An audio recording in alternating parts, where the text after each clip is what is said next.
মহান আল্লাহ তাআলার কাছে অশেষ রহমত, আল্লাহ আমার একটা কন্যা সন্তান দিয়েছে। প্রত্যেকটা বাবা মার কাছে তার কন্যা সন্তান যেন রাজকন্যা, তেমনি আমার কাছে আমার মেয়ে রাজকন্যা।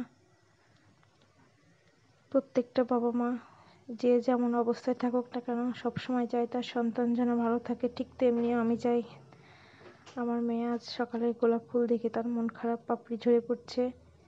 এদিকে স্কুলে যেয়ে সে খেলাধুলা করতেছে। দড়ি লাফ খেলায় খুব একটা ভালো পারে না, তবু চেষ্টা করতেছে, দেখি কতদূর পর্যন্ত খেলতে পারে। জানি না ফাইনাল খেলায় সে কোনো পুরস্কার পাবে কিনা, তবু চেষ্টা করছে ভালো করে খেলার জন্য। তার থেকে বড় ক্লাসের মেয়েদের সঙ্গে তার খেলা দিয়েছে। যখন প্লেতে ভর্তি করছিলাম তখনও সেম জিনিসটাই করছিল, তার সাথে বলে বড় ক্লাসের মেয়েদের সাইজে মিলে যায় এই কথা বলে ম্যাডামরা। এই জন্য তাদের বড় বড়দের সাথে খেলাধুলা হচ্ছে, প্র্যাকটিস পর্ব চলছে। দেখি কতক্ষণ পর্যন্ত সে দড়ি লাফ খেলতে পারে। খেলতে খেলতে মাঠের এক প্রান্ত থেকে অন্য প্রান্তে চলে যাচ্ছে। ইস, এখনই বেঁধে গেল, বাদ হয়ে গেল আমার মেয়েটা।